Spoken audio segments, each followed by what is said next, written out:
Bonjour YouTube, c'est Altea, bienvenue dans Comment choisir son main tank. J'ai eu l'idée, par le biais de mon chat et également de YouTube, de commencer une nouvelle itération de vidéo, inspirée également par Thought Process de SVB, je mettrai sa vidéo dans la description, de quel main tank convient dans quelle situation, et j'aimerais tenter de faire ça en français un peu à ma sauce. Je vais organiser la vidéo en plusieurs parties, tout d'abord mentionner le héros en question, énoncer ses avantages et ses inconvénients, puis faire un résumé global du héros. Il y a actuellement 4 main tanks dans le jeu, donc on va essayer de faire ça proprement en commençant par Orisa, Rain, Winston, et puis le tank le plus agressif, Wrecking Ball, ou Bulldozer. Maintenant passer au tank le plus défensif du jeu et qui est actuellement considéré comme méta avec le bunker, Orisa.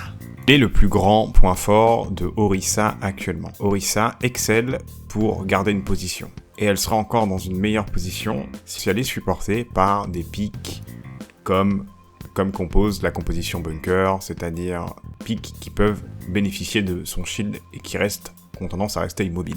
Second avantage, si elle a la possibilité de garder la distance, elle gardera très facilement son shield up.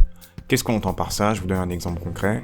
Si le Rain n'a pas la possibilité de contester cette distance avec Orisa, vous allez avoir un énorme avantage car vous aurez la possibilité de détruire son shield avant même qu'il vous atteigne grâce à sa possibilité de poke. Donc dans ces circonstances-là, c'est là où Orisa a la possibilité de briller. Passons maintenant aux inconvénients. Première faiblesse que l'on peut noter sur Orisa, elle est extrêmement lente pour effectuer une rotation. Qu'est-ce que j'entends par rotation? Une rotation, c'est lorsque vous devez effectuer un déplacement d'un point A à un point B avec l'entièreté de votre team. Elle est malheureusement extrêmement lente à faire ça, et vous vous mettez dans une énorme situation de faiblesse si vous décidez de prendre cette décision. Un inconvénient que l'on peut noter, celui-ci est beaucoup plus circonstanciel mais il est à noter. En fonction du level design, votre shield sera très facile à contourner, position sera très facilement délogeable.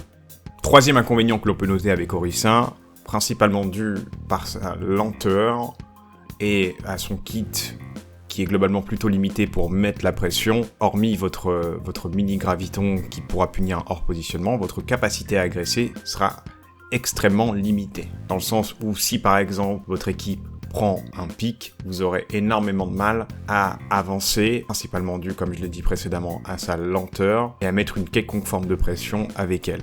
Excellez pour punir un positionnement, mais vous n'êtes pas très bon à agresser avec elle. En résumé, dans quelle situation est-ce que Orisa ne devrait pas être joué? Si votre team possède énormément de pics mobiles qui ne jouent pas derrière son shield, Orisa, logiquement, devrait être switché. Une situation où Orisa devrait potentiellement être switché.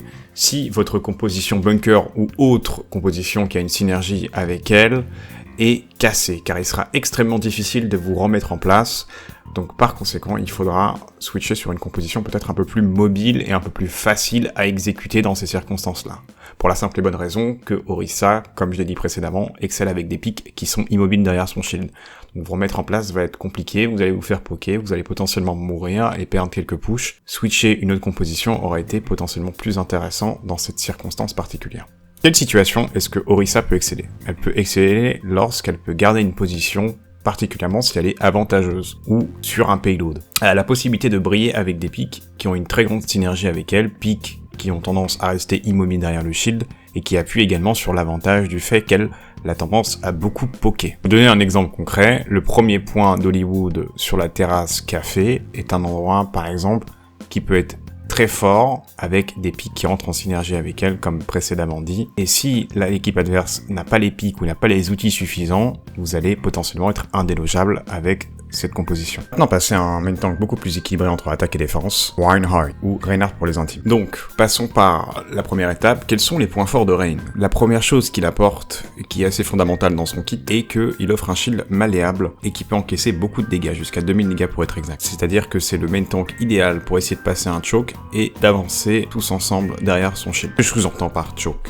Choke en anglais veut dire, si je vous fais une traduction, goulot d'étranglement. Un goulot d'étranglement, c'est là où beaucoup de dégâts circulent entre l'attaque et la défense, et c'est un endroit qui est généralement dangereux. C'est pour ça qu'il vous faudra généralement un shield pour essayer de vous protéger de ces formes de goulot d'étranglement. Je vous prends l'exemple d'un goulot d'étranglement plutôt classique, le premier point d'Eichenwald. L'avantage de Rain, c'est des dégâts de cleave. Qu'est-ce que j'entends par cleave? Ce sont des dégâts de zone qui peuvent être effectués si la team adverse a tendance à être regroupée. La First Strike a également la même propriété. L'avantage est que ça a tendance à ignorer les shields. Ces deux propriétés, Rain a une énorme synergie avec la Graviton Surge qui lui permettra de faire d'énormes dégâts au vu du fait que l'équipe adverse ne pourra en aucun cas bouger si elle est dans cette graviton. Maintenant passer au point faible de Monsieur Reinhardt. Point faible que l'on peut lister avec lui, on peut éprouver énormément de difficultés contre les compositions à multiples DPS. Qu'est-ce que j'entends par cela? Par le simple fait qu'ils peuvent contourner son shield, et particulièrement contre les DPS mobiles qui ont tendance à se séparer. Il n'aura malheureusement pas les outils pour les gérer correctement. Seconde énorme faiblesse dont Rain dispose, il n'a malheureusement aucun moyen pour gérer les hauteurs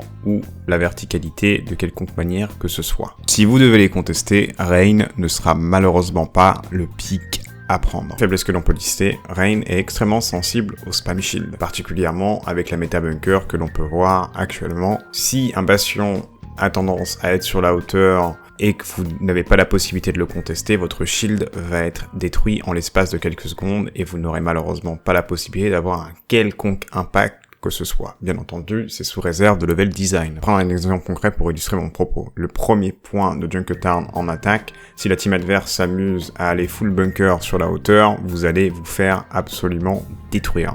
Pour résumer simplement ce que je viens de dire, en résumé, Rain ne sera en aucun cas bon si la team adverse abuse de la verticalité. Si vous n'avez aucun moyen d'abuser de cette verticalité, il faudra le switch. Si la team adverse peuvent également contourner votre shield via des DPS très mobiles, soit des flancs comme Genji Tracer, ce ne sera pas non plus le pic qui fera la différence. Et également, si la team adverse dispose de infiniment trop de pots, qu'un bastion boosté par une merci derrière un bunker avec Baptiste et un Immortality Field qui vous attend, ce ne sera pas non plus le pic idéal à votre disposition. En toutes circonstances, Rain sera bon. Intéressant si vous disposez de héros qui peuvent jouer derrière votre shield, particulièrement des mid-range DPS. Si vous disposez d'une Zarya, ce sera encore mieux, et également d'un Lucio. Ça, c'est les pics idéales pour jouer derrière le shield de Rain. Dernier point, je vais mettre également que si vous avez la possibilité de faire des dégâts de cleave avec celui-ci, si la team adverse est regroupée derrière un shield ou quelconque autre capacité que ce soit, ce sera également un bon point. Commençons par le gros singe et ses avantages. Quels sont les avantages du gros singe? Un de ses plus gros avantages et son plus gros point fort est probablement sa mobilité. Il lui permet d'être partout sur la map et nulle part à la fois. C'est vraiment pourquoi est-ce qu'il est pris dans la majorité des situations. Là, je dois contester une hauteur, là, je dois aller là-bas, là, je dois contester un DPS, et il y va extrêmement rapidement. C'est de loin son plus gros point fort. Quel est son second point fort? Prendre ses 1v1 contre les DPS. Permet de les isoler et de même shutdown un Genji en Hanzo un peu relou. Son deuxième avantage est qu'il peut hard counter un DPS particulier s'il a tendance à faire chier. Vous pouvez l'engager, l'empêcher de jouer, faire en sorte que l'attention soit sur lui, le Winston accessoirement, et faire la différence de cette manière-là. Passons maintenant par ses faiblesses. Qu'est-ce que Winston n'aime pas exactement? Winston a tendance à ne pas trop aimer les teams qui ont tendance à être groupés, paqués derrière un shield. Toute l'attention va être sur vous et vous allez instantanément imploser et très vite. Donc ça, ce sera clairement à éviter. Également à éviter avec Winston, qui est son deuxième désavantage, le fait qu'il soit très sensible aux héros qui possèdent un très grand burst damage. Ils font énormément de dégâts en très peu de temps, tels que Reaper, Torb ou encore Rodog qui vous attend avec Aouk. Ils peuvent rendre votre vie extrêmement difficile et vous allez créer malheureusement absolument aucun espace pour votre équipe et être absolument inutile. Sa troisième faiblesse, qui n'en est pas des moindres, et qui est également le fait qu'il est très sensible aux effets de contrôle. Crowd control en anglais, pour ceux qui sont un peu familiers avec ce terme. Winston, ou le fait que Winston soit très sensible au stun de Brigitte, par exemple, ou au fait qu'elle peut le repousser. D'ailleurs, le perso était designé pour le counter. Ou encore Mei, avec son gel. Si vous êtes gelé, vous êtes en situation de faiblesse, et vous allez très facilement être focus, et accessoirement mourir très vite, qui vous donne une difficulté supplémentaire pour le tout. Donc clairement, à éviter avec ces deux pics-là. Pour résumer le tout, dans quelles circonstances est-ce que Winston ne doit pas être joué? Il ne doit pas être joué lorsque l'équipe adverse attend votre engagement et vous réceptionne comme il se doit, avec un énorme burst damage, un Rodog qui vous hook, un Reaper qui vous attend à votre niveau d'engagement sur la hauteur et attend que vous allez sur quelconque support. Ça, ce sera clairement à éviter. Deuxième point, votre team n'est pas assez coordonné et ne suit pas vos engagements, ou encore vous avez un bunker à décimer et votre team est dans l'impossibilité de vous suivre 90% du temps, ce qui arrive énormément forcément en ranked malheureusement. Troisième point, la team adverse reste groupée et vous êtes dans l'impossibilité de tuer une cible isolée. Encore une fois, Winston n'aime pas quand la team en question ne s'isole pas, reste bien groupée, bien paquée. C'est quelque chose qu'il n'a pas tendance à trop aimer, donc également dans ces circonstances, Winston est à éviter et à switcher. En passant à la catégorie, dans quelles circonstances est-ce que Winston peut être intéressant? Il est intéressant lorsqu'il y a un très grand nombre de DPS dans l'équipe adverse. C'est-à-dire, s'il y a un très grand nombre de DPS, ils vont forcément se split, ils vont forcément se séparer les uns des autres et vous allez pouvoir en profiter. Je vous donne un petit exemple avec un clip d'OGE là, en Overwatch League, qui pourra illustrer mon propos. And a battle that AKM, as soon as our Biotic field went down, was not likely to win. The Eternal are all over it right now. OG trying to stay alive on the payload. Gray and Soon have both gone down, and this Primal Rage could buy enough time for the Dallas Fuel to actually have a defense here. Crew's gone. Finzi has to get out of there. Oh, and the Primal Rage, I mean, Cruz lives there. I mean, there is a really good opportunity. Voilà, et vous avez également la possibilité de hard counter des pics spécifiques tels que Genji, Widow ou encore Hanzo. Donc si ces pics-là, encore une fois, vous posent problème, vous avez la possibilité de les hard counter avec celui-ci. Rendre leur vie un véritable cauchemar. N'hésitez pas. Maintenant finir avec le dernier main tank qui est Bulldozer / Wrecking Ball, que je catégorise comme un tank super agressif. Et pourquoi cela? Parce que on peut le jouer avec de multiples DPS et il a tendance à très bien s'en sortir en solo avec ses compositions très agressives. Passons par ses points forts. Quels sont les points forts de Bulldozer? Ses points forts sont principalement dus à son extrême mobilité, qui permet de créer un espace considérable pour ses DPS. Il peut donner énormément d'espace et créer énormément d'espace grâce à ça. De plus, c'est un tank qui, comme je vous l'ai précédemment dit, est très orienté solo, qui est actuellement aussi une de ses plus grandes forces. Il n'a pas tant besoin de heal que ça, il peut se débrouiller un peu tout seul en se baladant sur la map comme un électron libre et être ultra super relou contre la team en face et faire en sorte que l'attention soit portée sur vous pour que vos DPS puissent tranquillement prendre les kills qu'il faut au bon moment. On passe maintenant aux faiblesses de Bulldozer qui sont intrinsèquement liées à ses forces, c'est-à-dire que c'est un tank solo, mais dans ce sens-là aussi. S'il tente des plays un peu trop agressives et qu'il joue un peu trop tout seul, ça peut très grandement être un énorme désavantage pour lui, ou si ses multiples alliés n'ont pas tendance à le suivre ou à suivre ses engagements ou le fait qu'il prenne énormément d'attention contre l'équipe adverse, ça peut également être une de ses plus grandes faiblesses stratégiquement parlant. Donc faites bien attention à ça. Seconde faiblesse, il n'apporte absolument aucune protection à ses teammates. La seule chose qu'il apporte, comme je vous l'ai dit, c'est de l'espace et c'est de l'attention. Si les plays sont directement, on va dire, ciblés sur vos supports ou sur des DPS spécifiques, il est possible qu'ils struggle. Il est possible qu'ils aient énormément de mal et ça va pas être une très très bonne game pour vous.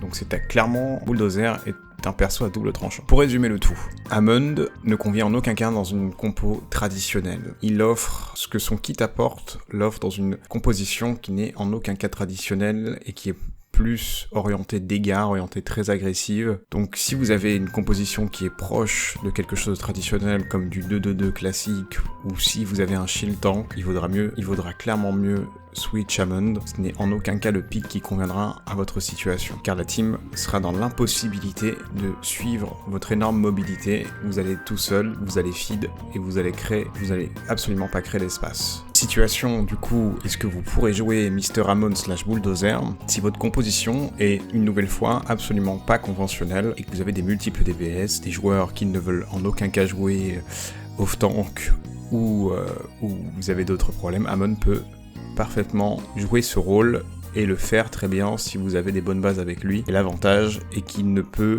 peut justement créer une forme de magie dans une compo non conventionnelle et c'est actuellement sa plus grande force, clairement. Donc n'hésitez pas à le faire, comme je vous l'ai dit. Vous excellez pour créer une forme de chaos, une forme de brawling pour le tout, allez-y. Faites-le, mais c'est clairement à double tranchant et vous allez peut-être vous brûler les doigts, mais au moins vous aurez essayé. La vidéo est à présent terminée. Si vous avez des feedbacks et des commentaires à faire sur celle-ci, n'hésitez pas. C'est mon premier exercice là-dessus. Et si vous en voulez plus, n'hésitez pas également à en dire plus sur mes commentaires. See you and peace. À la prochaine pour une prochaine vidéo.